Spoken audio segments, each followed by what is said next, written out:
is in full swing. Commuters and shoppers stream through King's Cross, the city's busiest underground station. Suddenly, a deadly wall of flame roars through the packed station. It kills 31 people. The world's oldest subway system suffers the deadliest fire in its history. Now, using advanced computer simulations, we reveal exactly what caused the tragedy. Disasters don't just happen. They're triggered by a chain of critical events. Unravel the clues and count down those final seconds from disaster.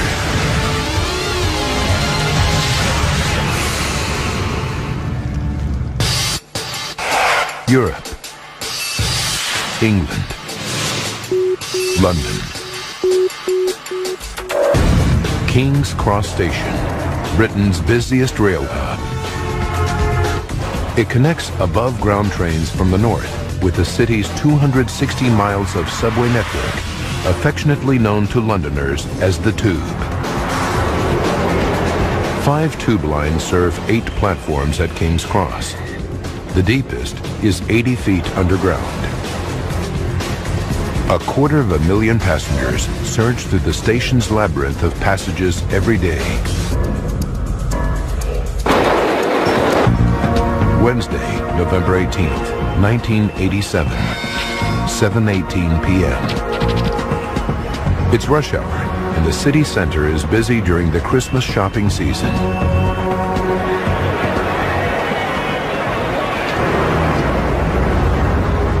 For one man, the buzz and bustle of London is a new experience. Damon Brody left his home in Scotland just 5 days ago to start a new computer programming job and a new life in the big city. I always wanted to live in London. I mean, for somebody at 20 years old, it was a dream come true. Brody is eager to soak up London's sights. Tonight, he's off to see the famous Christmas lights on Regent Street, a trip that will take him on the Tube.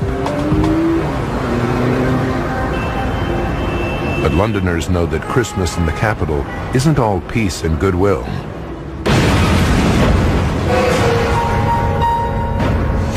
In 1983, the Irish Republican Army bombed Harrods department store. The blast, 8 days before Christmas, killed 6 people. Now, intelligence experts fear that the IRA may once again target London. But nobody knows where the terrorists might strike.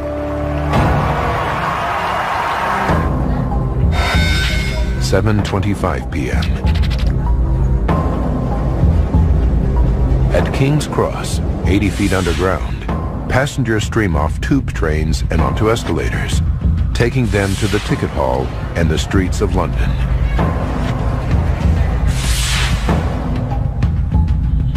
On the Piccadilly line escalator, several commuters spot a man in a blue boiler suit descending into a nearby manhole. Workmen are a familiar sight on the wooden escalators of the dilapidated tube system. 2 minutes later, electronics engineer Philip Squire joins the escalator going up. He heads toward the street, obeying tube etiquette by standing on the right.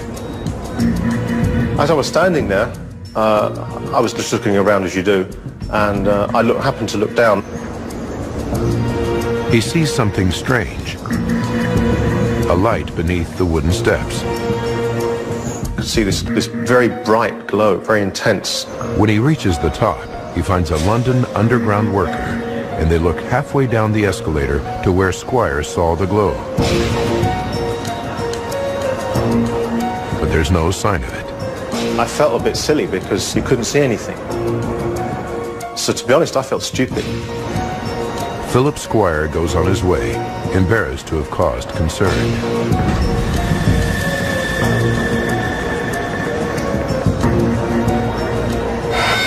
"7:30 p.m. A couple minutes later, a man hits the emergency stop button on the Piccadilly line escalator.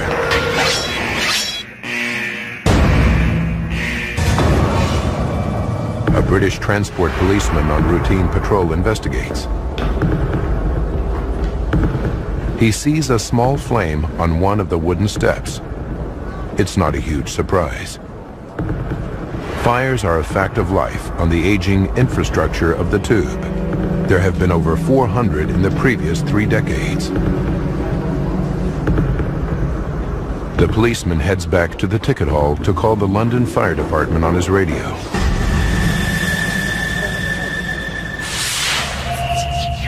Down below, staff follows routine procedures, taping off the Piccadilly line escalator to divert passengers away from the tiny fire. 7:39. 9 minutes after the fire alert, police evacuate the station as a precaution. 2 miles away, in the city's Soho district, firefighters respond to the call and head for King's Cross. Soho is the busiest fire station in London. Many of the men have fought hundreds of blazes. 7:43. Firefighters arrive in the King's Cross ticket hall. The ranking officer is Fire Chief Colin Townsley. Townsley has served 23 years in the London Fire Brigade. He dreams of retiring early and buying property in France. He's also a dedicated leader who commands respect and loyalty from his men. One of them is Robert Moulton, who has served with the man he calls the Governor for 4 years. Townsley and Moulton assess the state of the fire. The blaze is now about the size of a campfire, but neither man is worried. We didn't think it was particularly bad. Didn't look much of a fire. 50 feet below, British Transport Police continued to clear hundreds of passengers from the station. One of the police officers is Richard Kukielka. After 5 years on the job, evacuation procedures are second nature. It was just a matter of getting the people that were within the station out of the station. Kukielka directs passengers onto the Victoria Line escalator, the only one still operating.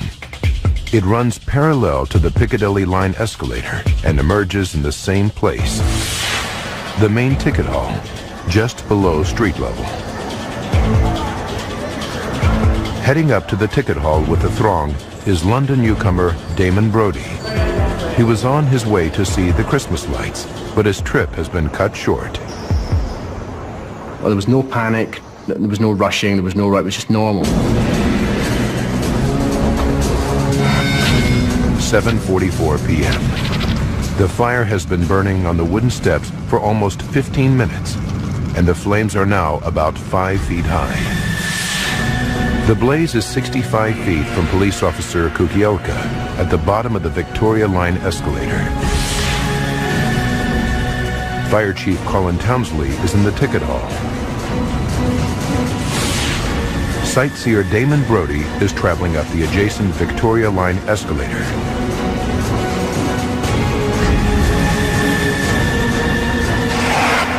Brodie reaches the top of the escalator and steps into the ticket hall.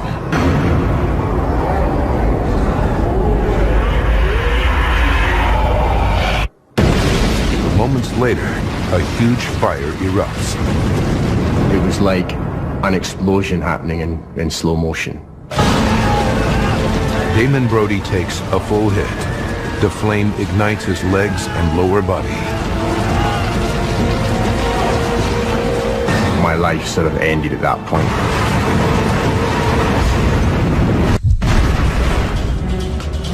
In London's King's Cross station, a small blaze erupts into a ferocious inferno, spewing fire like a flamethrower and engulfing dozens of commuters.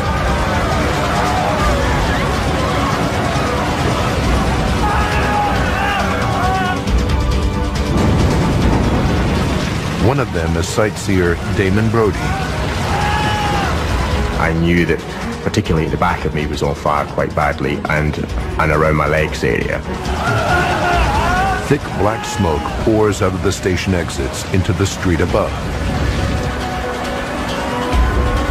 Firefighter Robert Moulton gets a hose ready to deal with what was, just minutes before, a tiny escalator fire. There was a terrific roar. I heard this horrible scream that seemed to go on for ages.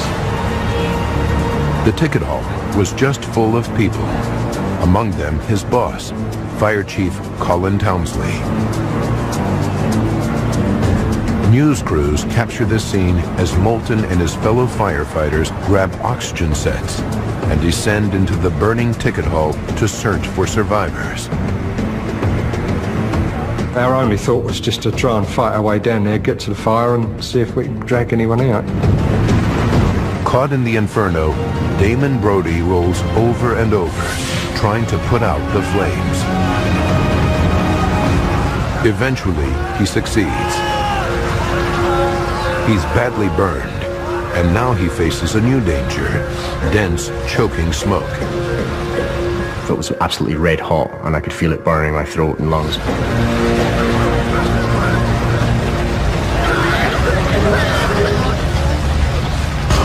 Moments after the fire erupted, from the bottom of the Victoria Line escalator, police officer Richard Kukielka sees a chilling sight. When I looked up the escalators, all I could see was darkness. When he sent passengers up the escalator, he unwittingly sent many of them straight into an inferno. But the blazing ticket hall is the only way out to the streets. Thinking fast, police and station staff flag down passing trains to get the stranded passengers out of danger. Meanwhile, firefighter Robert Moulton battles through the ticket hall, searching for survivors. His boss, Colin Townsley, is among them, but the fire is ferocious. It was tremendously hot, searingly hot. You couldn't believe it. Then, as he shines his flashlight through the smoke, he sees something. A white helmet.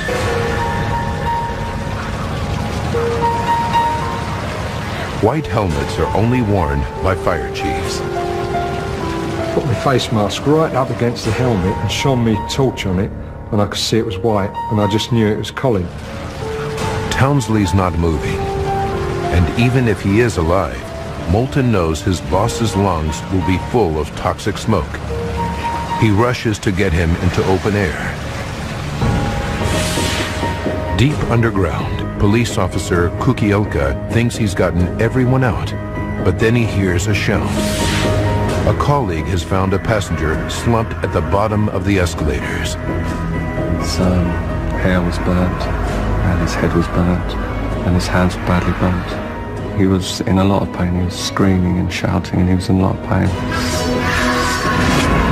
The man needs urgent medical attention, but he's too badly burned to evacuate by train. Kukielka fears they're trapped. Then he remembers that there is another way out. They drag the man to some iron gates leading to the exit.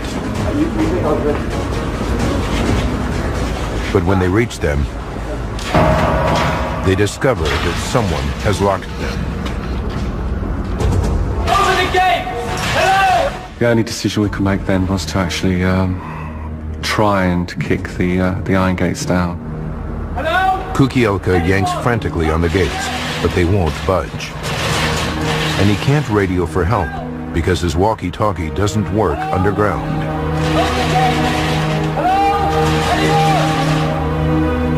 Fumes from the raging fire above are starting to spread throughout the station. Our eyes were hurting and our chests were hurting and we couldn't breathe properly. Up in the blazing ticket hall, Moulton is dragging Chief Townsley out of the inferno. And just yards away, sightseer Damon Brody is fighting for his life. His lungs are screaming, and all he wants to do is sleep. I thought, no, I'll just go to sleep now, and hopefully when I wake up, everything will be over.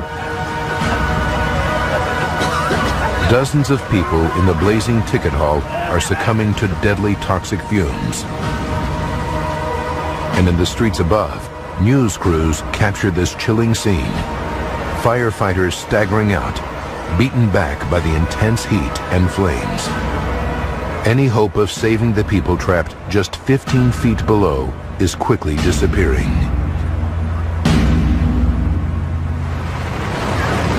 To seconds from disaster. 7:52 p.m. Just 7 minutes ago, a fire engulfed London's King's Cross station, trapping commuters below ground.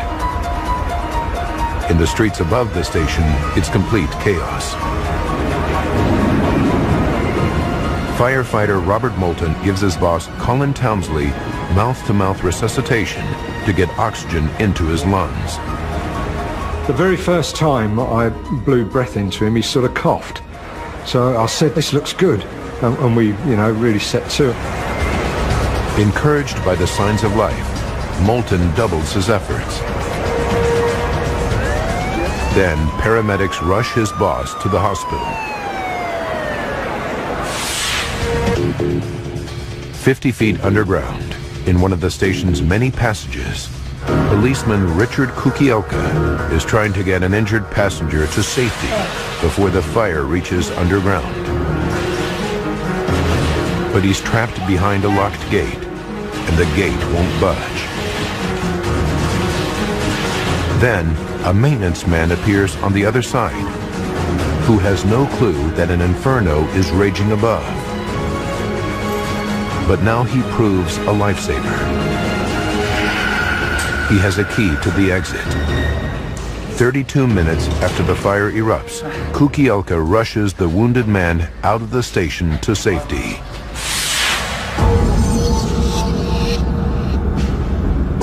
Up in the blazing ticket hall, several yards from the escalator, the last of Damon Brody's strength is slipping away.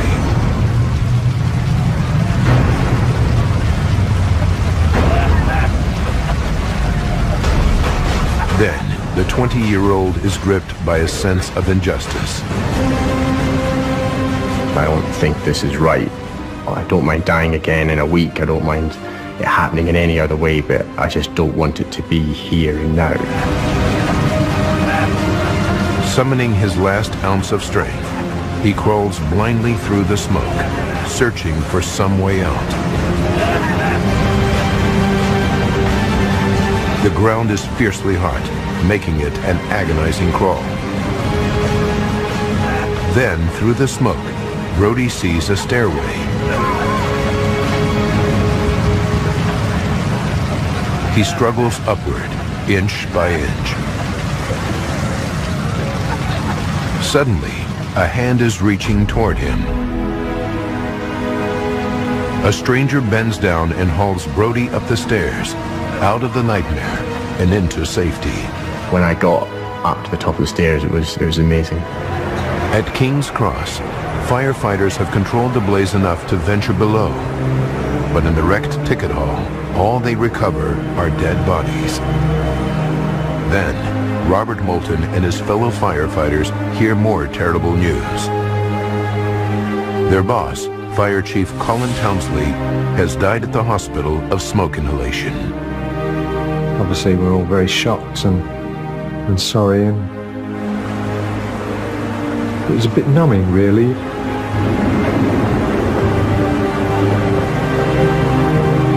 At 1:46 the next morning, the fire is finally contained.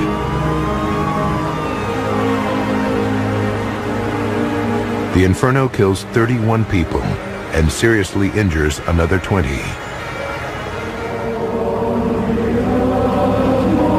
The tragedy horrifies the nation.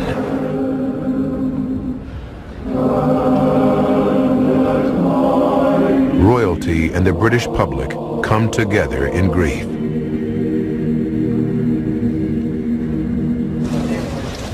British Prime Minister Margaret Thatcher visits the site and is shocked by the devastation.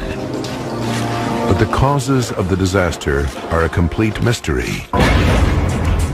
More than 2 million people use London's tube system every day. If the Prime Minister shuts it down, London would grind to a halt. Thatcher sets up an inquiry to find answers. What triggered the blaze?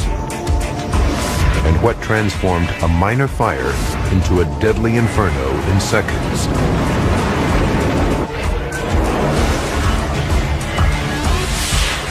Now, by rewinding the events of that fateful day, and by going deep into the investigation, we can reveal what really happened in the King's Cross Inferno.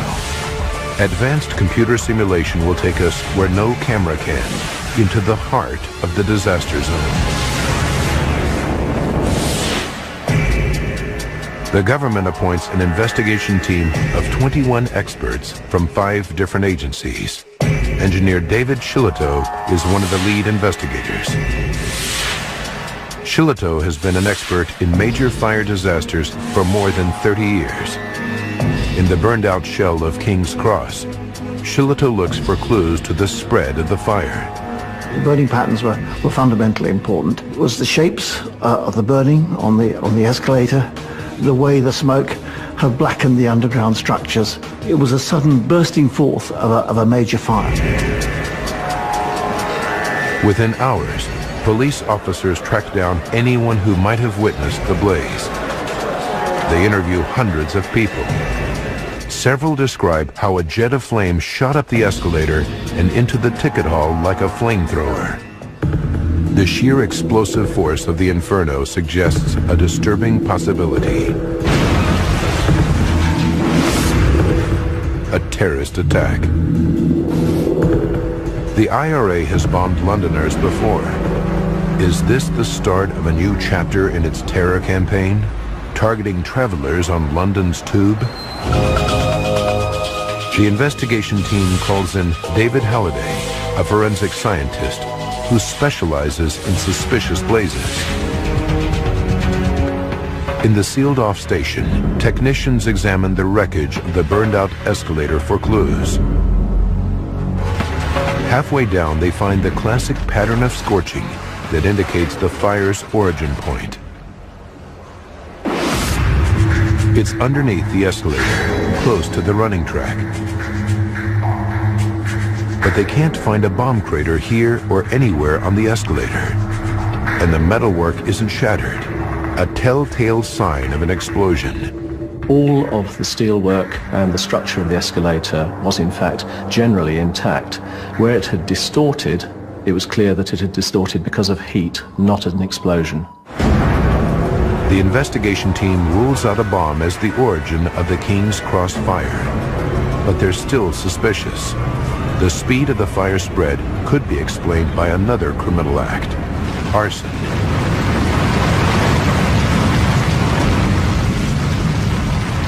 A man in a blue boiler suit was spotted by 3 eyewitnesses.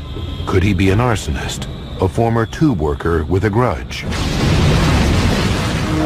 Now, Halliday is on the hunt for traces of an accelerant like gasoline, the calling card of an arsonist.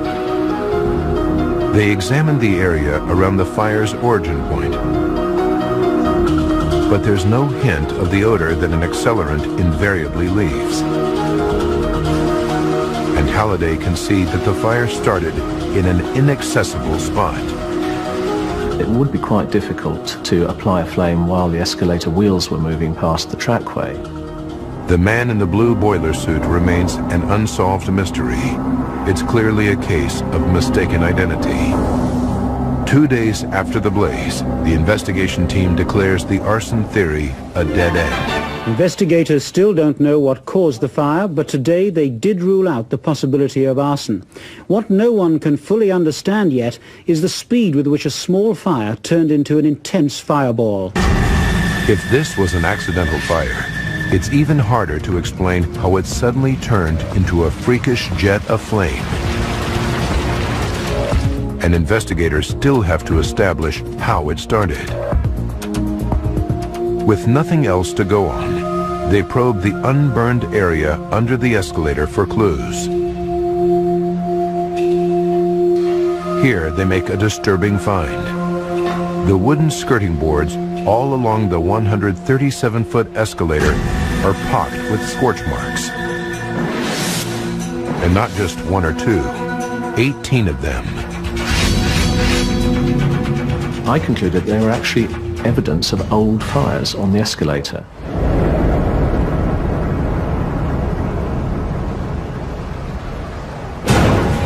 Something is triggering numerous small fires on the escalator, and one of them became the King's Cross blaze. There are dozens of wooden escalators on London's tube system. Until investigators trace the cause of the fires, it may only be a matter of time before Londoners face another deadly inferno. Have made a disturbing discovery. Evidence of 18 old, undetected fires under the escalator at the heart of the disaster. But they've also spotted something curious. Nearly all the scorch marks from these small fires are underneath the escalator's right-hand side.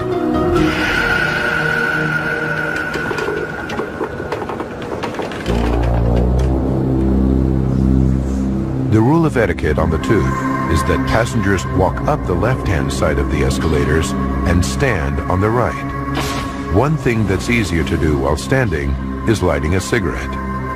Could smokers' discarded matches be starting accidental fires under the escalator? Smoking's been banned on the tube for more than 2 years. So while it may be to blame in the old fires, can it really be the cause of the recent disaster? David Shillito and the team check with station staff and make a discovery. People were smoking with impunity in the station. The smoking ban was totally ineffective. The ban isn't strictly enforced. The prime suspect for the King's Cross fire is now a careless smoker discarding a lit match. But something made this fire take hold when all the others harmlessly burned out. Forensic scientist David Halliday believes the fire started close to the escalator's running track. But all its component parts are made of metal. There's nothing to fuel a fire. He examines an undamaged section of track and finds a thick coat of lubricating grease.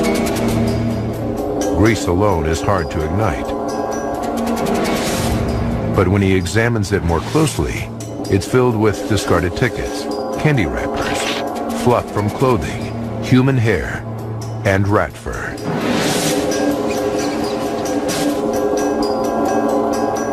It's clear that the running tracks haven't been properly cleaned since they were built at the start of World War II. Could 4 decades of garbage have created a flammable mixture? Back in the police forensic lab, Halliday tests the grease and garbage mix. He applies a naked flame to replicate the effect of a burning match.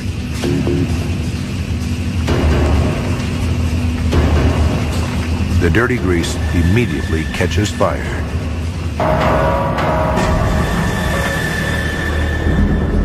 It seems that wooden escalators throughout London's tube network are at serious risk of catching fire. But igniting the dirty grease in a lab doesn't prove that a dropped match could start a fire in the real world. The only way to find out for sure is for David Shillito and the investigation team to recreate the chain of events at King's Cross Station. 51 days after the disaster, at 2 in the morning, the team gathers in the gutted Piccadilly line escalator. This is actual footage of their experiment. London firefighters are on hand to contain any blaze. Then, on its undamaged lower half, one of the team drops a lighted match through the half-inch gap between step and sidewall. 3, 2, 1, now. Investigators wait with bated breath. Will the flame ignite the dirt-filled grease? Cut and flap. Incredibly, the very first match dropped ignites the grease and debris mix. The first time we dropped a match, it actually started a fire. The very first match. Travelling up on the track. After only a couple of minutes, investigators can see the tiny glow through the gaps between the steps. About a metre of flame. In just under 7 minutes, flames start to lick up through the wooden steps. It's coming through on. It's now starting to come through on the steps. Do you want to stop this now? No, not yet. The experiment is working. But Shillitoe and the team face a dangerous dilemma. They need to see how the fire behaves, but there's a risk the fire might suddenly roar out of control, just like it did in the disaster. Are you getting unhappy about this yet? After losing a colleague to the disaster, the firefighters are all too aware of the risks. We're getting close to the time when we should withdraw.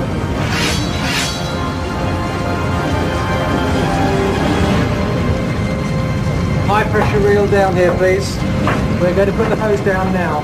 The fire grew, and it continued to grow, until, of course, the fire brigade told us to put it out.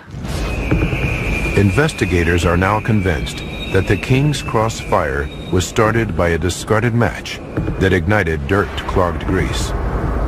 But to prevent a repeat of the disaster, they still have to solve its most fundamental mystery. What transformed the small blaze into a raging inferno in a matter of seconds? Investigators are certain that a small amount of lubricating grease wouldn't be capable of creating such a freakish phenomenon because it burns too slowly. The hunt for the missing factor intensifies. Now investigators consider a theory being talked about in the news. It suggests that a phenomenon unique to underground stations could be to blame. When a train enters an underground platform, it pushes a rush of air ahead of it.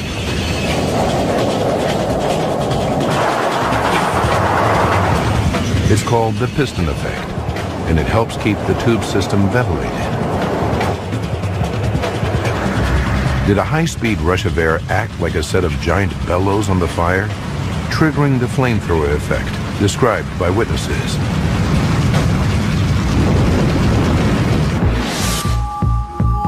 Investigators examine station logs from the day of the disaster. They need to analyze the movements of trains in and out to build a pattern of air movements up the escalator shaft.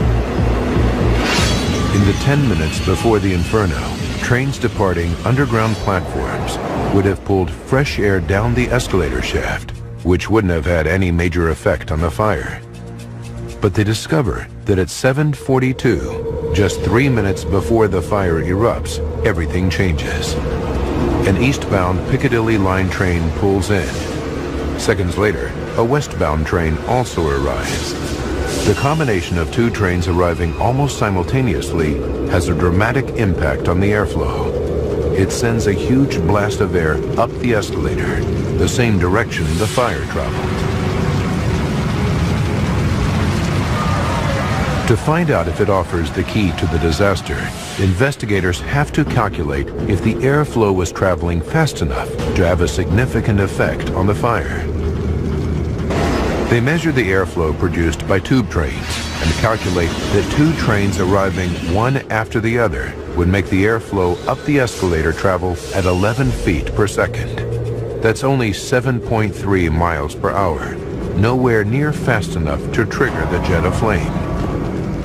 A month of investigating, and David Shillitoe and his team still can't explain how a small escalator fire mutated into a rampaging killer. They've ruled out terrorism, arson, and the effects of airflow.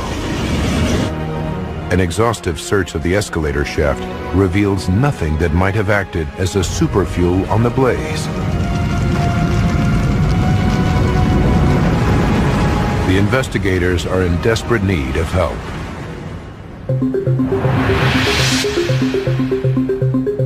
They turn to one of England's most famous seats of learning, Oxford, and the budding science of computer modeling. Dr. Ian Jones and Suzanne Simcox are pioneering the use of the world's fastest supercomputers to predict heat flow through buildings such as nuclear reactors. Investigators hope their software might reveal whether something about the configuration of the King's Cross fire zone could have triggered the inferno. Simcox creates a computer model of King's Cross underground station and then starts a small virtual fire. As it starts to spread, something strange happens. The fire lies down and clings to the surface of the escalator, instead of burning straight up towards the ceiling. It's so bizarre that Simcox fears she's made a mistake. When we first showed some people, they did ask if I'd got gravity up the right way, which is possible in a computer model. You set which direction gravity's in.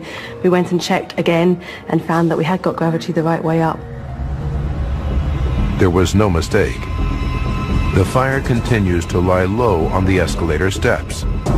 Then, within 30 seconds, it surges up the escalator at high speed.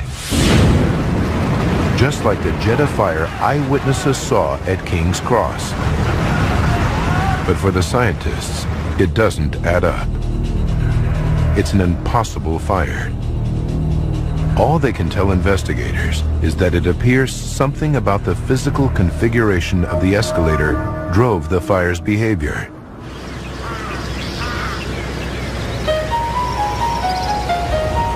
There's only one way to prove what it was. They have to recreate the King's Cross fire for real. July 1988, 9 months after the disaster. 180 miles north of London, in the Derbyshire countryside, David Shillito and the team began an ambitious experiment. In a field rented from a local farmer, they build a model of the Piccadilly line escalator and ticket hall using all the same materials. 2, 1, go. Then, a technician sets the escalator on fire in the exact same spot. The investigation team and computer scientists watch for the chance to finally discover what caused the King's Cross fire.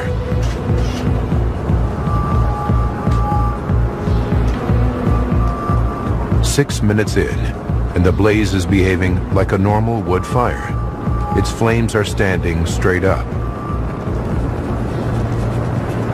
At this rate, it could take up to an hour for the test fire to reach the ticket hall. As the seconds tick by, it's beginning to look as though the computer model got it wrong. Investigators are once again staring defeat in the face.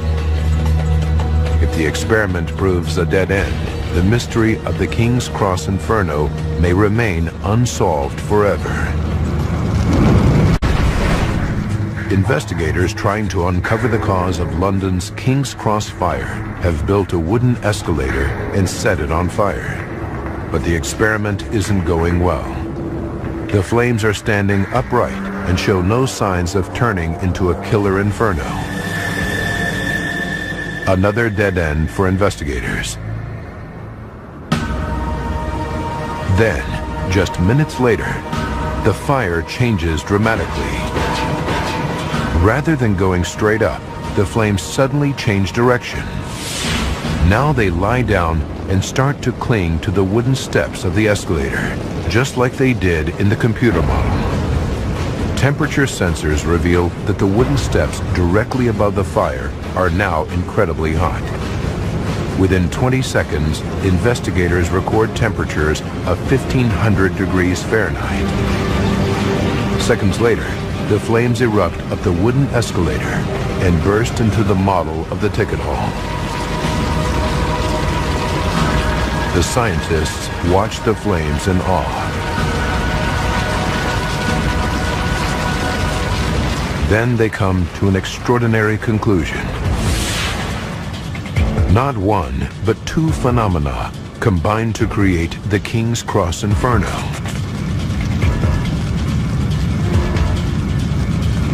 The 30-degree incline of the escalator makes the flames lie down on the steps.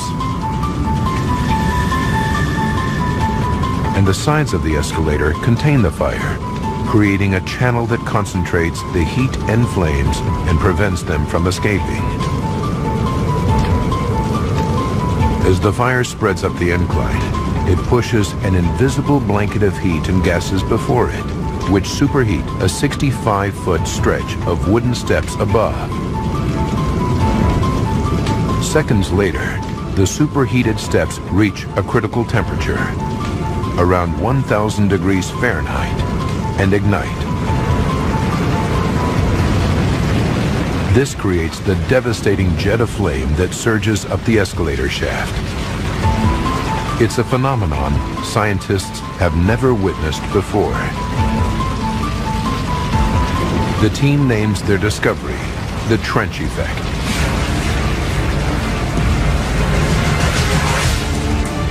It's the final piece of the puzzle. Investigators now know the exact chain of events that triggered the King's Cross fire.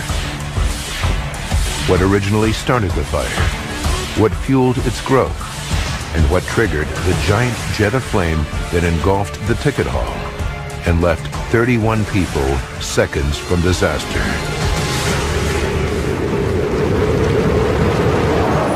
Wednesday, November 18th, 1987. Toward the end of rush hour, a passenger riding up the Piccadilly line escalator drops a lit match. By chance, the match falls through a gap in the wooden steps and lands on the trash-clogged grease of the escalator running track. 7:29 p.m. 16 minutes to catastrophe. As the fire takes hold beneath the escalator, commuter Philip Squire sees the glow. He tells the ticket collector, but when they look from the top, the 30-degree angle hides it from view.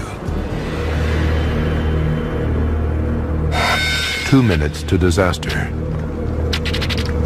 Firefighters arrive and assess the fire. It should be easy to contain. But what they can't see is that the trench effect is causing gases from the fire to superheat the wooden steps.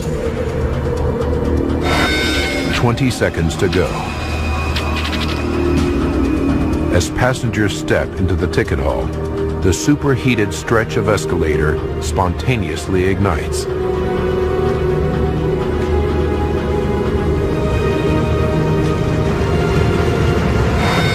Disaster strikes. Flames surge up the wooden steps, traveling at 40 feet per second. A jet of fire erupts into the ticket hall with a heat output of 25 megawatts, as much energy as a jumbo jet uses during takeoff.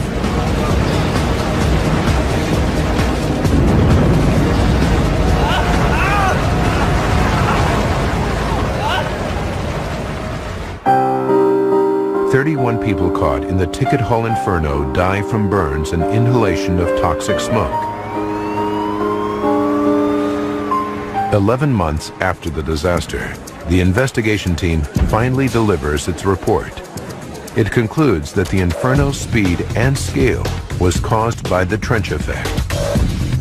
It also ruled that all wooden escalators had to be replaced with metal within 9 months.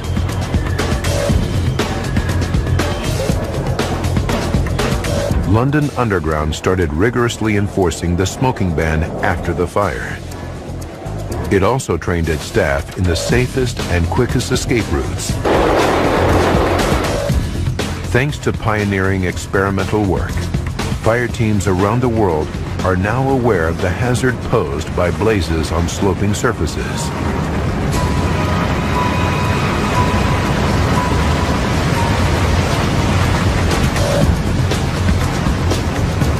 Their newfound knowledge will help save lives if such an inferno ever erupts again.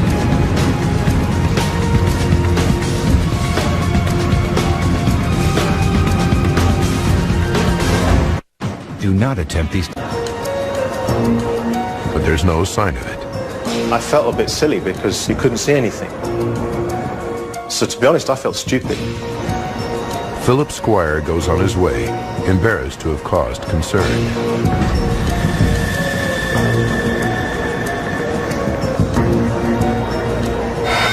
"7:30 p.m.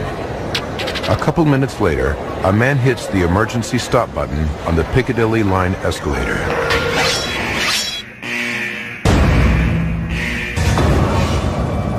A British transport policeman on routine patrol investigates.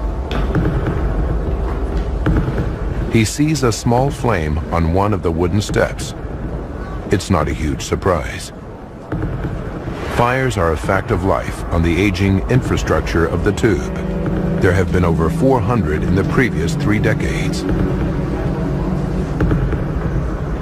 The policeman heads back to the ticket hall to call the London Fire Department on his radio.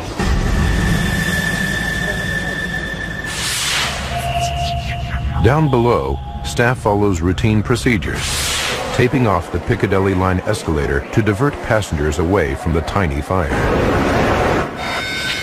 7:39. 9 minutes after the fire alert, police evacuate the station as a precaution. 2 miles away, in the city's Soho district, firefighters respond to the call and head for King's Cross. Soho is the busiest fire station in London. Many of the men have fought hundreds of blazes.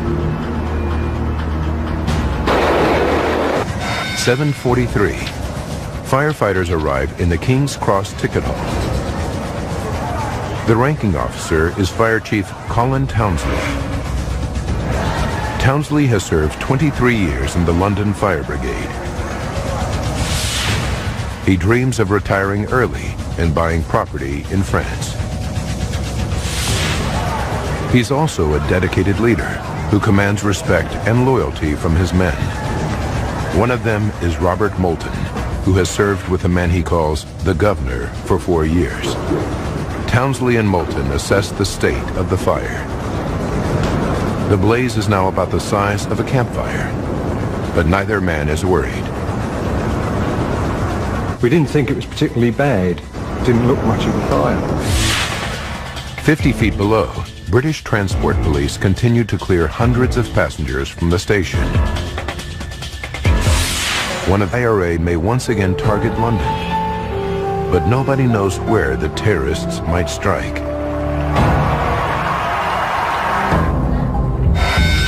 "7:25 p.m.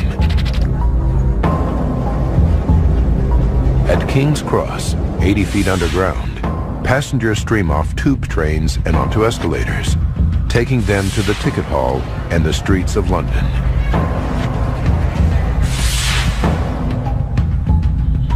On the Piccadilly line escalator, several commuters spot a man in a blue boiler suit descending into a nearby manhole. Workmen are a familiar sight on the wooden escalators of the dilapidated tube system.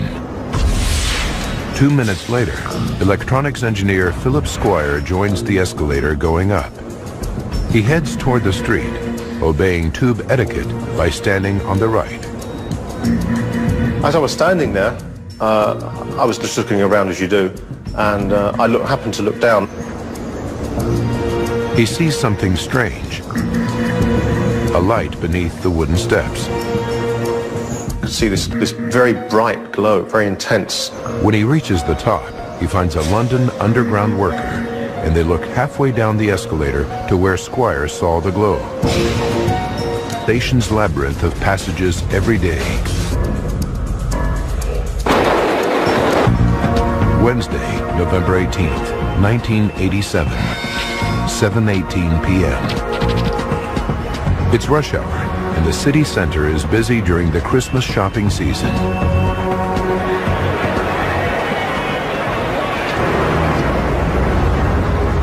For one man, the buzz and bustle of London is a new experience. Damon Brodie left his home in Scotland just 5 days ago to start a new computer programming job and a new life in the big city. I always wanted to live in London. I mean, for somebody at 20 years old, it was a dream come true. Brody is eager to soak up London's sights. Tonight, he's off to see the famous Christmas lights on Regent Street, a trip that will take him on the Tube. But Londoners know that Christmas in the capital isn't all peace and goodwill.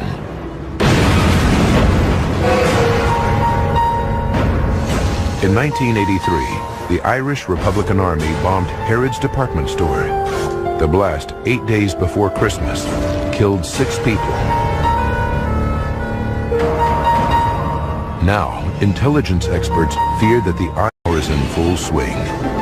Commuters and shoppers stream through King's Cross, the city's busiest underground station.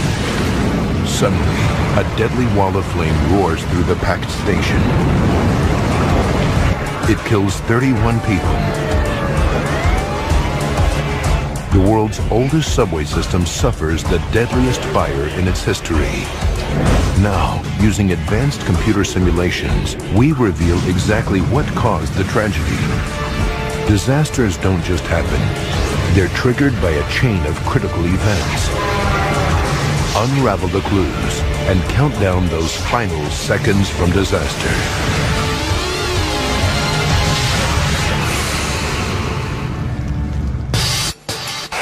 Europe, England, London. King's Cross Station, Britain's busiest rail hub. It connects above-ground trains from the north with the city's 260 miles of subway network, affectionately known to Londoners as the Tube. 5 tube lines serve 8 platforms at King's Cross. The deepest is 80 feet underground. 250,000 passengers